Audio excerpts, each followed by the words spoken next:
Bom dia, irmãos. Hoje nós estamos mais um dia aqui, nessa manhã, para começarmos cedo com mais essa ministração aqui da Palavra do Senhor. Eu espero que Deus tenha edificado você muito ontem. Eu tenho certeza que hoje vai ser um degrau a mais e vai ser muito melhor do que foi ontem. Hoje é a nossa segunda aula aqui do nosso seminário, o Escudo da Fé. Eu quero que você aproveite ao máximo tudo que Deus vai falar com você nessa manhã. Muito importante, irmãos, tudo que Deus falar aqui, coloque em prática. E você vai tomar decisões aí que vão mudar a sua vida para sempre. E você vai deixar cargas que você caminhou e conduziu elas durante toda a sua vida. Você vai aprender aqui a deixar esses pesos, lançar fora todo o peso, tudo que impede você de viver o melhor de Deus. Mais uma vez, por meio das ministrações do nosso irmão John Bevere, a respeito do seu livro A Isca de Satanás, essas lições tão preciosas que vão edificar a nossa vida. Talvez o irmão nem sabe quanto está edificando a minha vida. Essa manhã nós vamos compartilhar aqui essa segunda lição e está falando muito de ressentimentos, desse gatilho, dessa arma de Satanás, dessa situação que é gerada no nosso coração, e por meio até de coisas legítimas, Sabe, essas ofensas que vêm até por meio de coisas legítimas. Você vai descobrir isso, que nós somos ofendidos por meio de coisas legítimas, mas quando nós aprendemos a superar tudo isso por meio da palavra, os benefícios são imensos, muitos benefícios. Amém? Aproveite até o final todo o conteúdo aqui.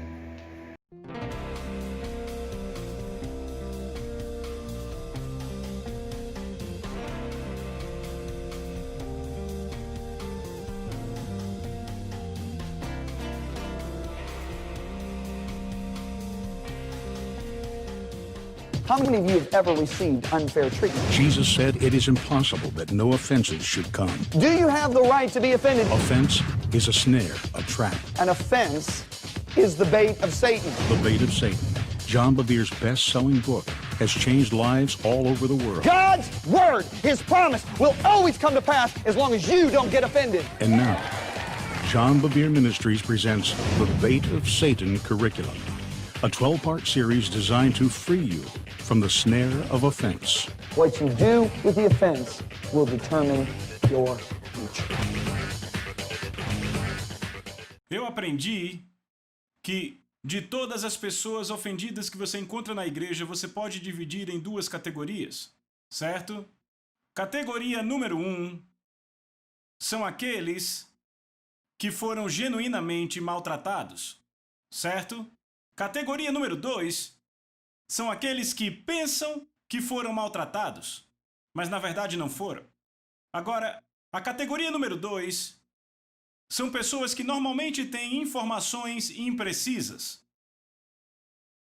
Muitas vezes isso vem por fofoca. Amém? Sabe o que impressiona? Provérbios diz: estas 6 coisas o Senhor odeia, e a 7ª é uma abominação. Agora, sabe a que é uma abominação? Não é assassinato, não é homossexualismo, não é adultério. Sabe o que é? Aqueles que semeiam discórdia entre irmãos, fofoca.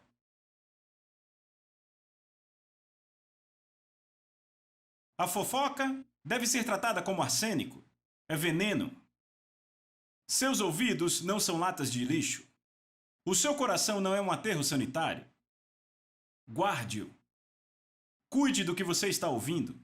E corte quando começarem. Estão falando do seu pastor? Corte.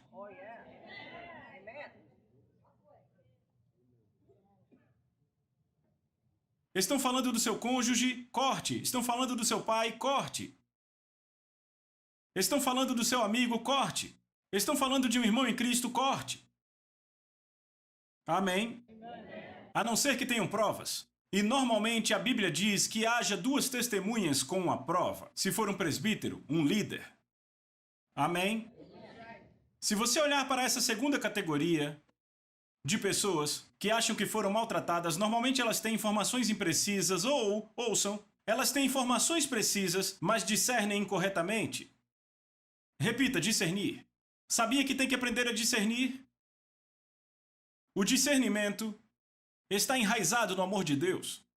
Mas eu descobri que há uma falsificação para o discernimento, se chama criticismo. Veja, qualquer um pode ser crítico, só precisa de 2 olhos e um pouco de cérebro, certo? Mas o verdadeiro discernimento está enraizado no amor de Deus. Então, da próxima vez que você achar que está discernindo algo sobre alguém, pergunte: eu morreria por essa pessoa? Jesus podia olhar para os fariseus e chamá-los de víboras, ele morreu por eles. Se você está ofendido com alguém, não morreria por ele. Então, categoria número 2 são aqueles que ou têm informações precisas e discernem incorretamente, ou têm informações imprecisas. Eu não quero tratar da categoria 2. Eu quero tratar nessa sessão da categoria 1. E se você foi genuinamente maltratado? Você tem o direito de estar ofendido? Deixa eu dizer, você tem o direito de fazer o que quiser. Deus não vai violar sua vontade. Quantos realmente entendem isso? Levante a mão. Deus diz: eu chamo o céu e a terra como testemunhas que eu tenho posto diante de ti a morte e a vida. Então escolha a vida. O que ele está dizendo? Se você não escolher a vida, já tem a morte. Você precisa de uma escolha de vida ativa. Amém? Deus não violará a sua escolha. Deus protegerá o direito de uma pessoa ir para o inferno se ela quiser ir para o inferno. É assustador, não é? Ou seja, isso é um engano no nível máximo, mas Deus garantirá. Estão comigo? Impressionante, não? Você tem o direito de ficar ofendido se for maltratado? Bem, para responder isso, vejamos a vida de José.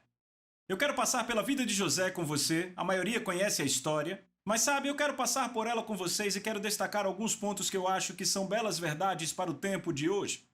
José é o filho de Jacó, Jacó é o filho de Isaac, que é o filho de Abraão.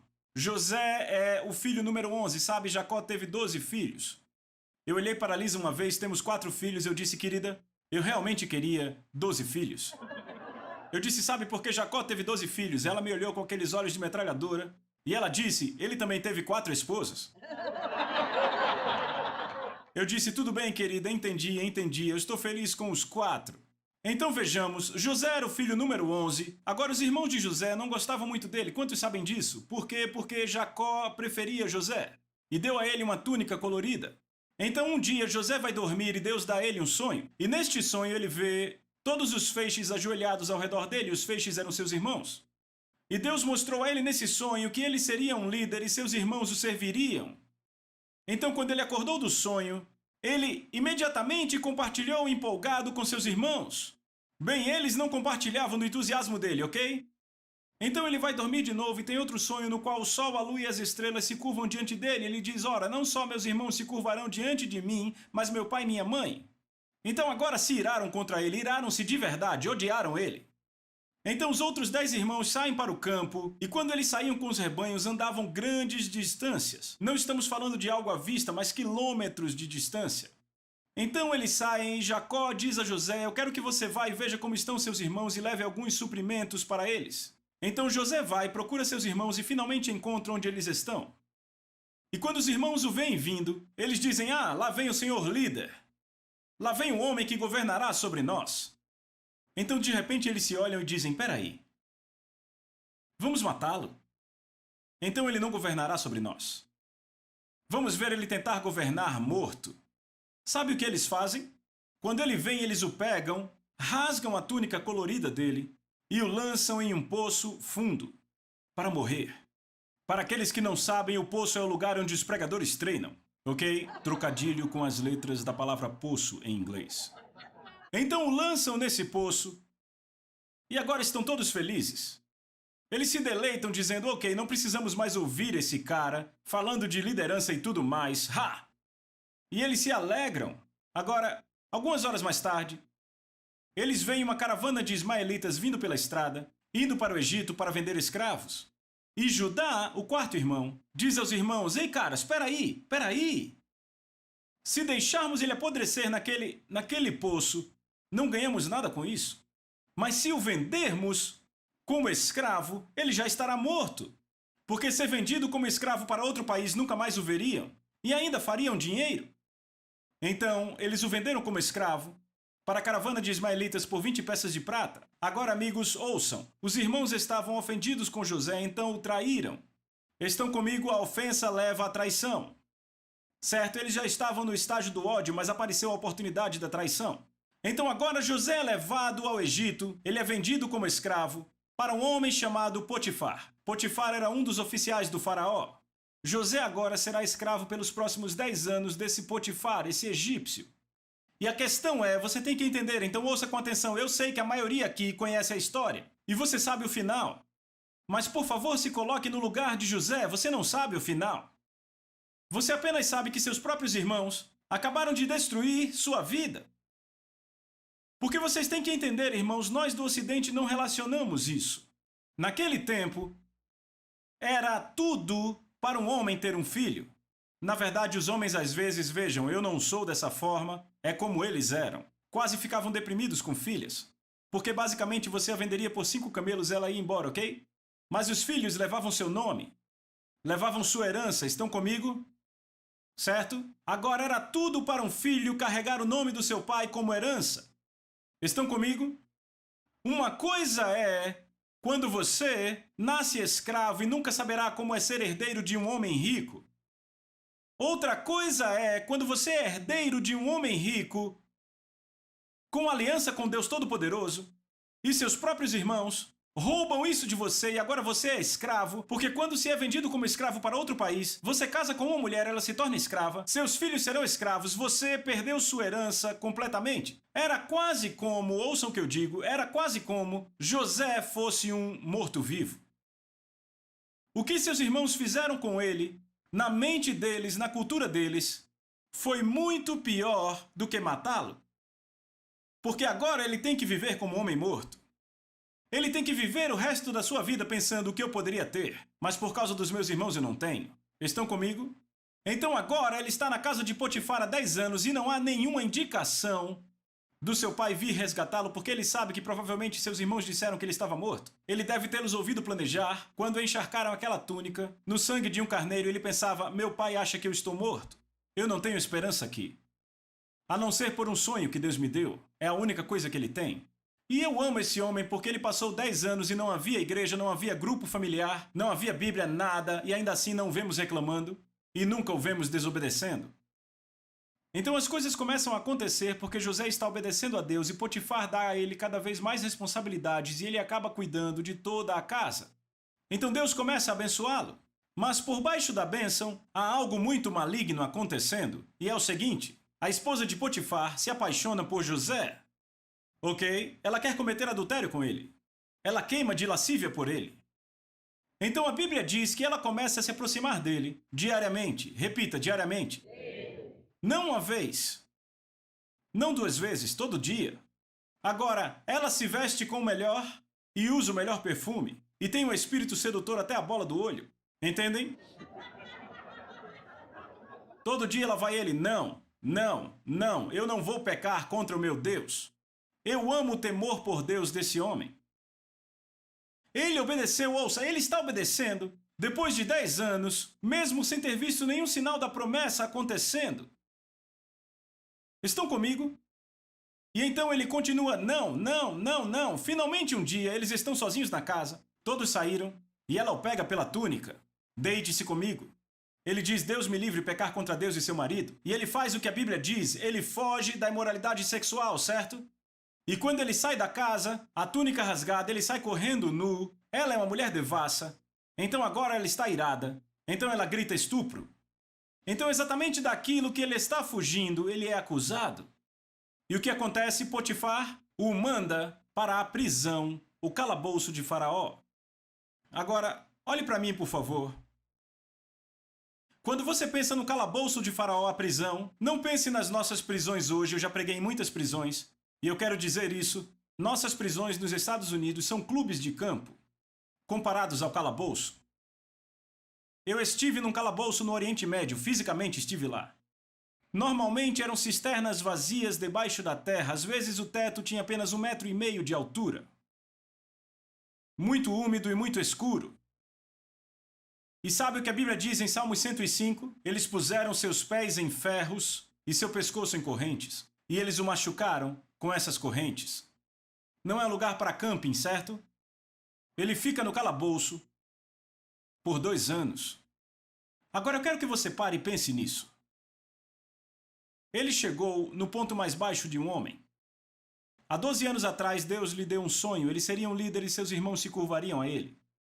Foram seus irmãos que distorceram, foram aqueles que perverteram, foram os que agiram com maldade. E ainda assim eles estão desfrutando todos os benefícios do pai rico. Ele, por outro lado, não fez nada a não ser obedecer. Falou do sonho e o lançaram num poço. Foi vendido como escravo. Ele era um bom escravo, um escravo obediente, sustentou a palavra de Deus por 10 anos. E parecia que ele prosperava, que Deus o abençoava. Mas então agora, ele obedece à palavra de Deus e ele foge da imoralidade sexual e acaba num calabouço. Então agora o que parece a esse homem é: quanto mais eu obedeço a Deus, pior as coisas ficam. Sabe o que Deus diz em Malaquias capítulo 3? Deus diz, nos últimos dias, ele diz: eu virei para a minha igreja como fogo refinador. Agora, quantos sabem que o refino não é confortável? Ok? E sabe o que Deus diz? Haverá 2 grupos de pessoas na igreja. Durante esse refino, ele disse: o primeiro grupo vai dizer: que bem nos trouxe te servir, Deus. Obedecemos as ordenanças e os mandamentos, mas olhamos a multidão, olhamos os ímpios, e são eles que estão rindo, desfrutando a vida. E eu vou de um teste a outro teste, parece que quanto mais eu oro, quanto mais eu obedeço, pior as coisas ficam. Você já ouviu, ouça, a parábola que Jesus diz: quando a palavra é semeada, imediatamente a aceitam com alegria, mas depois a aflição e a perseguição surgem contra a palavra. Essas pessoas vão estar reclamando, vão dizer: veja, esse povo não obedece a Deus e é feliz, eles desfrutam. E Deus diz: suas palavras são ultrajantes para mim. E então haverá outro grupo, Deus diz, que temerá o Senhor e que vão falar um com o outro a palavra do Senhor, porque meditam no seu nome. Eles passarão pelos mesmos testes, mas não estarão reclamando. Eles manterão seu foco na sua fidelidade. Sabe, Davi faz uma declaração. Davi diz: alimente-se da fidelidade dele. Eu já passei por algumas coisas na minha vida e eu vou dizer a vocês: aquilo pelo que passei foi tão severo, que ficar nas promessas que ele fez para mim já não me alimentava mais. Eu tive que, ouça, me alimentar da fidelidade dele. Eu me lembro de sentar e dizer: Deus, você é fiel, e aquilo passava a me alimentar. Veja, você acha que Abraão conseguia citar a promessa quando ele andava por 3 dias indo matar a promessa? O que Abraão só tinha uma escolha: se alimentar da sua fidelidade. Veja, Davi aprendeu isso. Estão comigo?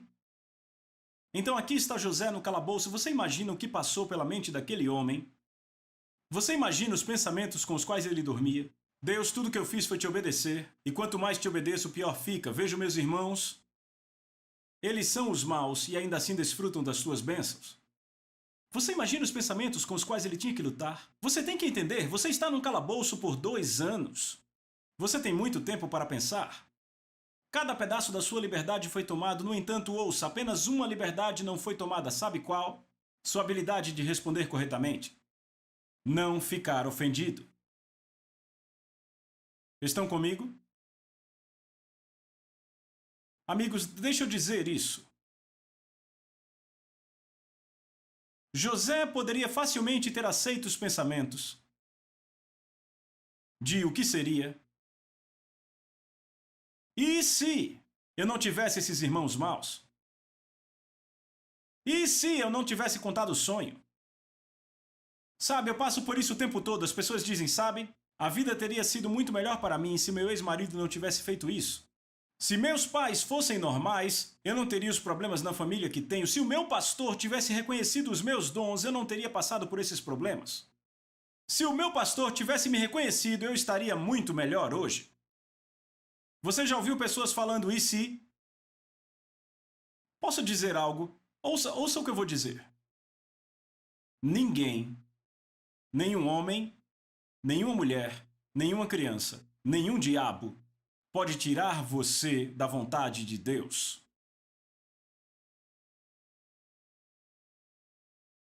Eu quero que isso desça, eu vou repetir. Nenhum homem, nenhuma mulher, nenhuma criança te tira da vontade de Deus.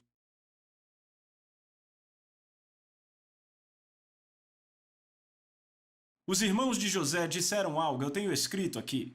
Eles disseram o seguinte: fizeram a declaração dizendo: agora venham, vamos matá-lo e lançá-lo em algum poço e veremos o que será dos seus sonhos. Isso é Gênesis 37:20.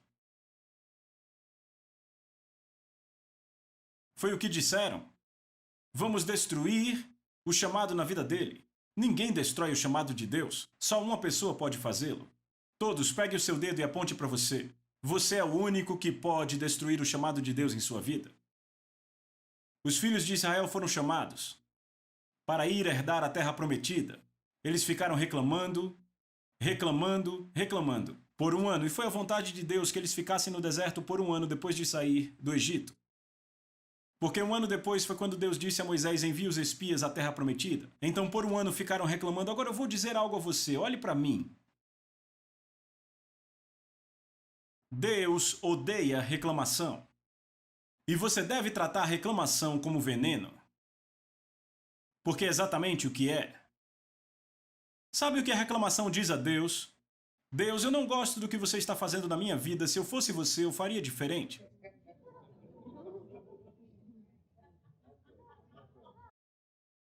Você sabe que afronta isso é para o caráter dele?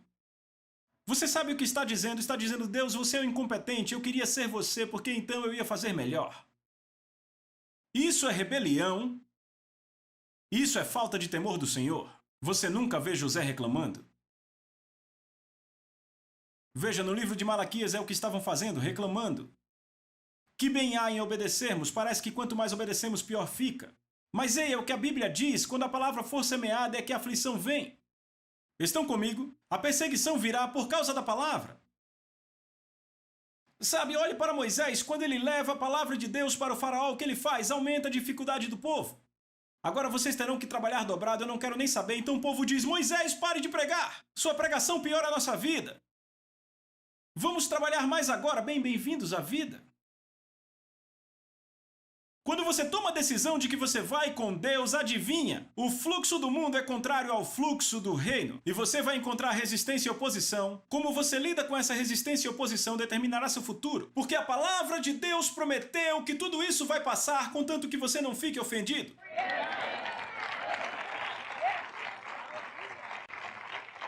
José está naquela prisão e ele poderia estar pensando, sabe? Se não fosse pelos meus irmãos, eu seria um líder hoje. Você consegue imaginar o pai? Você pode imaginar o pai quando aqueles irmãos o lançaram no poço e o venderam como escravo? Você imagina o pai? Ei, Jesus, você tem um plano alternativo? Nós o queríamos como líder, mas seus irmãos o venderam como escravo. Minha nossa, eu não estava esperando por isso. O que vamos fazer? Deus sabia que eles fariam aquilo. Antes de ele dar o sonho a José, ele sabia mesmo antes de ele nascer. Porque Deus conhece o fim desde o começo. Mas ainda assim respondemos a certas situações e pensamos que é assim que Deus vai responder a elas. Sabe, você consegue ver Deus olhando para Jesus dizendo: Jesus, o que vamos fazer? Sally tem 34 anos e ela ainda não casou porque eu queria que ela... Ei, ouça!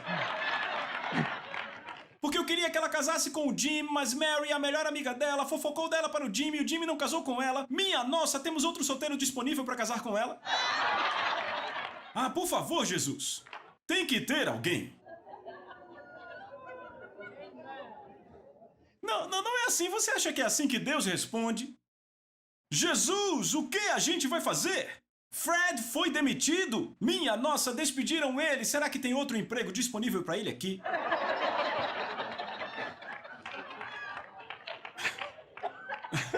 Ora, vamos! Falem comigo. Sabe, mas é assim que respondemos: oh, não! E entramos em pânico. E pensamos: meu Deus, eu espero que o céu tenha uma solução. Sabe, você não diz com a sua boca, mas a forma como você age é o que você fala para o céu. Deixa eu dizer algo. Deus traz o maior teste na vida de José no final. Você sabe quando é que vem o maior ataque contra a sua colheita? pouco antes da colheita se manifestar. Olhe para Davi. No mesmo dia que Saul veio a morrer pelos filisteus, exatamente no mesmo dia, seus próprios homens queriam matá-lo. Ele estava no ponto mais baixo. Se ele se perdesse ali, perderia a colheita. Não nos cansemos de fazer o bem, porque a seu tempo ceifaremos se não desfalecermos.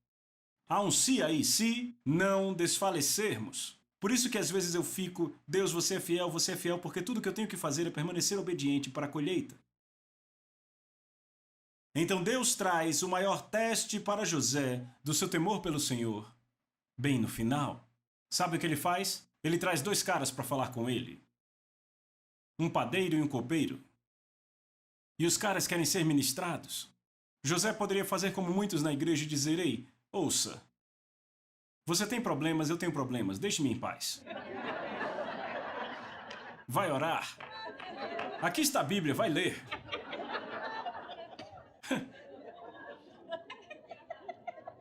Agora, qual foi o maior teste dele? Ouça, qual foi o maior teste dele? O maior teste foi esse. Deus traz 2 homens para ele para serem ministrados, ok? O teste é esse. Será que José poderá proclamar a esses homens a fidelidade de Deus quando ele não viu nenhuma evidência dessa fidelidade em 12 anos da sua vida?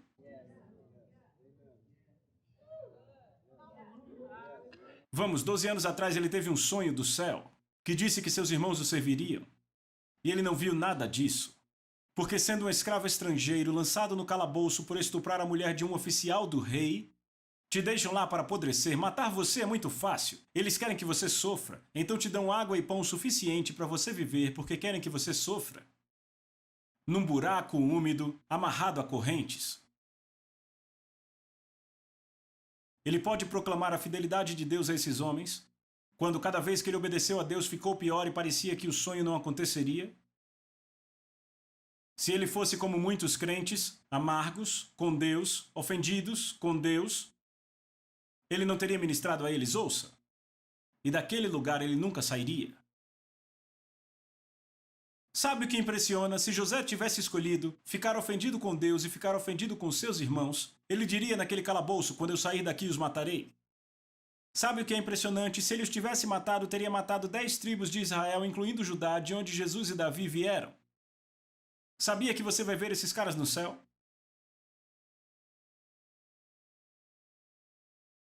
Então, ele ministra ao copeiro e ao padeiro.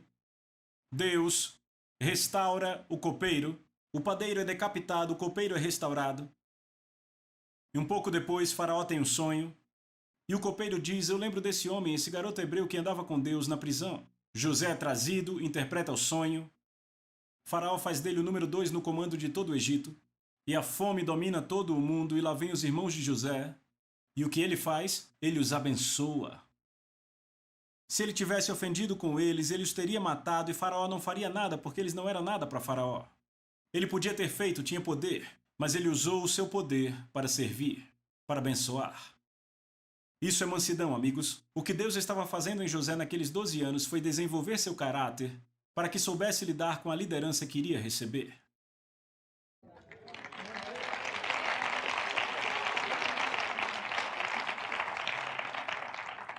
Não pegue a isca. Eu sei que você acabou de participar, acabou de ouvir tudo que Deus falou aqui nesse conteúdo. Eu sei que você foi impactado tanto quanto eu fui. Irmão, eu fiquei impactado quando eu ouvi aí falar a respeito de José. E quantas vezes eu já li a respeito de José. Mas o quanto José foi atacado, o quanto José foi traído, o quanto José sofreu por conta dos seus próprios irmãos. As ofensas, irmãos, aqui nessa matéria ficou bem claro. Ela não vem de longe, ela vem de perto. Ela vem de quem está bem próximo de você. Mas o quanto José foi maior do que isso. E o quanto ele recebeu de Deus. Ele teve sim a oportunidade de se vingar. Mas ao invés de vingar-se dos seus irmãos, ele foi misericordioso. Que coisa maravilhosa esse vídeo. Que isso abriu muito a minha mente. Eu espero que tenha aberto a sua. Quero incentivar você a gastar mais 5 minutos do seu dia. Escrever o quanto Deus falou com você aí. E eu sei que Deus está começando a trazer ao seu espírito pessoas que ofenderam você dessa forma. Eu quero te incentivar a tomar a decisão certa, começar um conserto e começar um processo de oração para Deus te dar força, que ao invés de você vingar-se dos seus irmãos, você exercer misericórdia.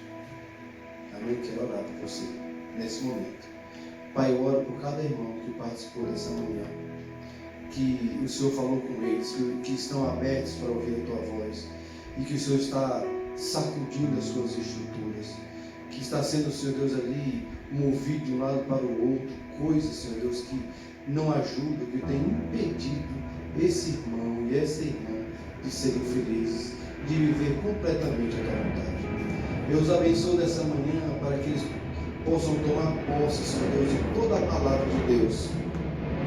Eu os abençoo nessa hora, Senhor, para que eles tenham força de se apoderar do que o Senhor tem para eles. Que cada um possa exercer misericórdia ao invés de vingança. Eu os abençoo, Senhor, para ir adiante. Ir adiante. Ir adiante. Muito obrigado por esta palavra, Senhor, em nome de Jesus. Amém. Amém. Deus abençoe e até a próxima lição.